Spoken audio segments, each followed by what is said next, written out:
Dozens of pro-democracy activists in Hong Kong have marched to the China Liaison Office to condemn China's prosecution of a Taiwanese activist for alleged subversion. Lee Ming-Che has pleaded guilty to subverting state power in China's first prosecution of a non-profit worker on criminal charges since Beijing passed the law tightening controls over foreign non-governmental organizations. A supporter said he had been forced to confess the crimes he hadn't committed. Subversion of state power is a vaguely defined charge often used by authorities to muzzle dissent and imprison critics. Lee's wife, Lee Ching-yu, who was in WION for the trial, had warned that he might be pressured into pleading guilty. China's wide-ranging crackdown on civil society has featured a string of televised confessions from human rights activists accused of plots to overthrow the political system. Lee Ming-Che, 42, has conducted online lectures on Taiwan's democratization and managed a fund for families of political prisoners in China. He cleared immigration in the semi-autonomous Chinese territory of Macau on March 19, but never showed for a planned meeting with a friend later that day. Amnesty International and other rights organizations have called for his immediate release. Before the 19th Party Congress, the Xi Jinping regime is trying to give out the message that they are in control of everything. Any dissident view, any human rights activists calling for respect of human rights will be suppressed.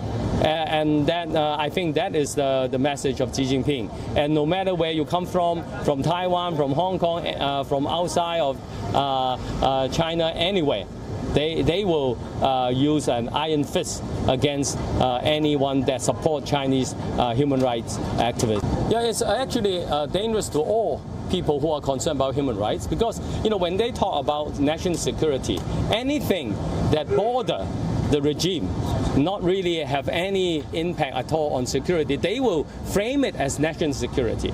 And then incitement, any message or any propaganda that try to call for democracy or respect of human rights, that is subversion. That is incitement of subversion. So for this regime, whenever you criticize them about their human rights record, then they would take it as subversion. And for more on this story, I'm joined from the newsroom by our senior editor, Surya Gangadharan. Surya, thank you very much for joining me. So again, we are facing a crackdown against the dissent in China, and this again brings to light one question. What kind of a democracy is actually China? Frankly, I think sometimes this whole debate about democracy in China, it has never had democracy and it doesn't know what human rights are. This is a totalitarian regime, and I think with all due respect to Mr. Lee, when he went in there from Taiwan, Taiwan is a flourishing democracy, but China is not. And when he went in there to campaign for human rights, I'm sure he would have known the risks involved and what would happen to him if he was taken by the Chinese security. And that's exactly what is happening now. So to expect the Chinese to conform to certain foreign notions of human rights is a bit steep there.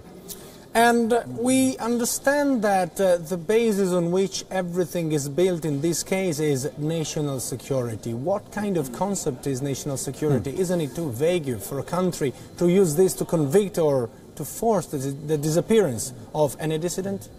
Yeah, but by keeping it so vague, you're able to ensure that you can tackle a range of issues. Anything that is that you find that the regime, the Chinese government finds uncomfortable or is not willing to deal with, it can classify that as a threat to national security and deal with it accordingly.